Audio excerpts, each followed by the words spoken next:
Hello, আসসালামু আলাইকুম। ওয়ালাইকুম আসসালাম। কেমন আছেন অহি ভাই? এই তো আলহামদুলিল্লাহ, আমি ভালো আছি। আপনি কেমন আছেন? আলহামদুলিল্লাহ ভাই, ভালো আছি। আমার প্রজেক্টের কি অবস্থা? জি, আপনাদের প্রজেক্ট অলমোস্ট রেডি আছে। আমি আপনাকে কিছুক্ষণের ভিতরে আপডেট দিচ্ছি। আচ্ছা, ঠিক আছে। আচ্ছা, ঠিক আছে। আসসালামু আলাইকুম।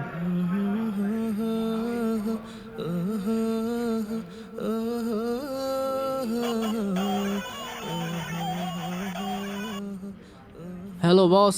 হ্যাঁ রাকিব, প্রজেক্টের কি অবস্থা? প্রজেক্ট অলমোস্ট রেডি বস, আপনি এসে একটু চেক দেন। আচ্ছা ঠিক আছে, আমি এটা চেক দিচ্ছি। আচ্ছা ঠিক আছে। আচ্ছা।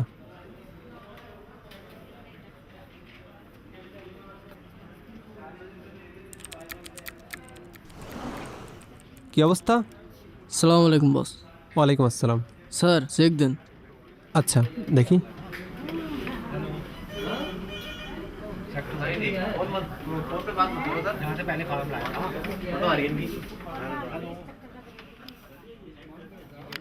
আচ্ছা, সব রেডি না? হ্যাঁ রেডি।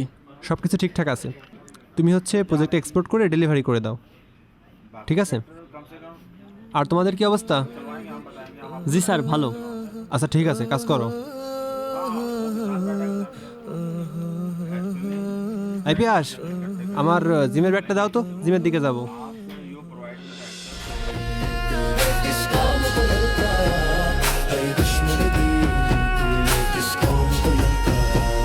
जिस राह से आएगा उस राह पे मारेंगे, पानी भी न मांगेगा, यूं नशा उतारेंगे, हम मौत की वादी से यूं तुझको गुजारेंगे, इस कौम से लड़ने की हिम्मत ना हो दोबारा। আসসালামু আলাইকুম। আরে হুজুর, আপনি জিমে? এই তো আসলাম। কেমন আছেন আপনারা? আমরা তো ভালো আছি, কিন্তু আপনি এখানে? এখন থেকে প্রতিদিনই আসবো ইনশাল্লাহ। কেন, আপনি প্রতিদিন জিমে এসে কি করবেন? আরে ভাই, ভুলে গেলেন নাকি? আমাদের ম্যানেজার বলছিল না একটা নতুন ঝাড়ুদার লাগবে। আমার তো মনে হয় এই সেই নতুন ঝাড়ুদার। আরে না না ভাই, আপনারা ভুল ভাবছেন। আচ্ছা, আপনি কি এখানে মিলাদ পড়াতে আসছেন? জিমে আবার কিসের মিলাদ? আমাকে জিজ্ঞাসা করতেছিস কেন? হুজুরকে জিজ্ঞাসা কর। ভাইজান, আমি এখানে মিলাদ পড়াতে আসিনি। মিলাদ পড়ানো তো বিদআত। তাইলে আমি শিওর আপনি এখানে এতিমখানার টাকা তুলতে এসেছেন, তাই না? ভাই আপনারা ভুল ভাবছেন। আমি এখানে আপনাদের মতো ব্যায়াম করার জন্য এসেছি। কি বললেন? আপনি ব্যায়াম করার জন্য এসেছেন? আপনি ব্যায়াম করে কি করবেন? আপনাদের মতো বডি বানাবো ইনশাল্লাহ।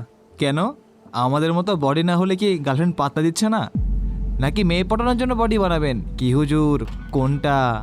লা হাওলা ওয়ালা কুওয়াতা ইল্লা বিল্লাহ। ভাইজান, বিবাহ বহির্ভূত প্রেম ভালোবাসা তো ইসলামে হারাম। আপনারা এসব কি বলছেন? এমন ভান করছেন যেন আপনারা ভাজা মাছটাই উল্টে খেতে জানেন না। এখনকার হুজুররা তলাতলে কি করে আমরা সব জানি। ভাইজান, এভাবে মানুষের ব্যাপারে খারাপ ধারণা করা ঠিক না।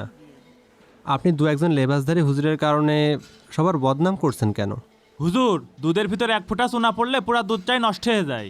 তেমনি ভালো হুজুরদের মাঝে খারাপ হুজুর আসলে পুরা হুজুর সমাজটাই নষ্ট হয়ে যায়। ঠিক কি না শাফিন? ঠিক বলেছেন ভাই, এখনকার যুগে আর কোনো ভালো হুজুর নাই, সব ভণ্ডার লেবাসদারি হুজুর। হ্যাঁ তুই ঠিক বলেছিস। এই দেখ একটা ভণ্ড হুজুর হয়ে জিমে আসতে ব্যায়াম করার জন্য। হ্যাঁ, আপনারা আপনারা এভাবে কথা বলছেন কেন? আপনার মতো ধর্ম ব্যবসায়ীর সাথে কিভাবে কথা বলবো? বুঝেছি, এভাবে হবে না। এদেরকে একটা উচিত শিক্ষা দিতে হবে। কেন, আপনাদের কি বাসা থেকে আদব কায়দা শেখায়নি? মুখ সামনে কথা বলবেন, নাহলে কিন্তু ভালো হবে না, বলে দিলাম। কেন? এতক্ষণ আপনি আমাকে লেবাসধারী ভণ্ড অনেক কিছু বলেছেন। আমি তো কিছু বলিনি আপনাকে। আর আপনি কি যেন বলছিলেন, ভালো হুজুরদের ভিতরে খারাপ হুজুর থাকলে সব হুজুরই খারাপ হয়ে যায়। তাহলে আমি কি আপনাকে চোর ডাকাত ছিনতাইকারী ডাকতে পারি? না, মানে সমাজে ভালো মানুষের ভিতরে তো চোর ডাকাতের অভাব নেই, ছিনতাইকারীরও তো অভাব নেই, তাই না? এই কি হচ্ছে এখানে? দেখেন ভাই, কই থেকে ছোট লোকটা এসে আমাদের সাথে ঝামেলা করছে। চুপ করেন, আপনারা জানেন উনি কে? উনি ওই গ্রুপের সিইও।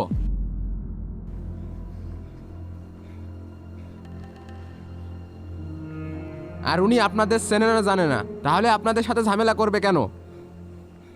আপনারা কি করেছেন তাই বলেন। আমরা আবার কি করলাম? দেখেন, আমি শিহাব সাহেবকে যতটুকু চিনি, উনি ঝামেলা করার মতো লোক না। এখন আপনারা কি করেছেন তাই বলেন, না হলে কিন্তু আমি সিসি ক্যামেরা চেক দেবো।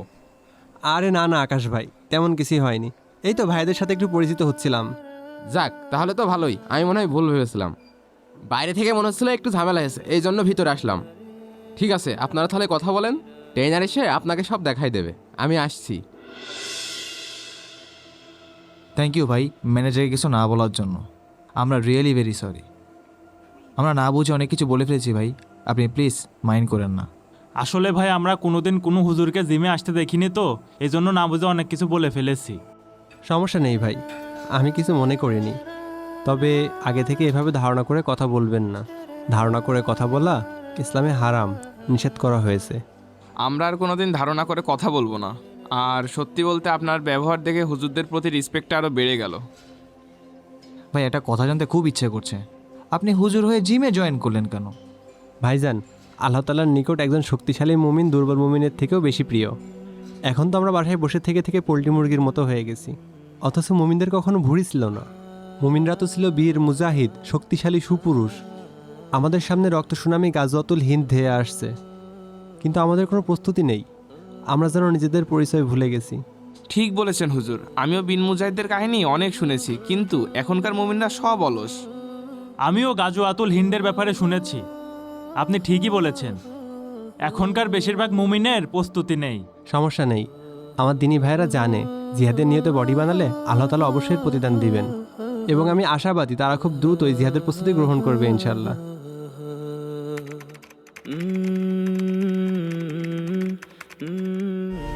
इस कौम का हर बच्चा अल्लाह का सिपाही है, इस खाक का हर जर्रा तकदीरे इलाही है, इस मुल्क का हर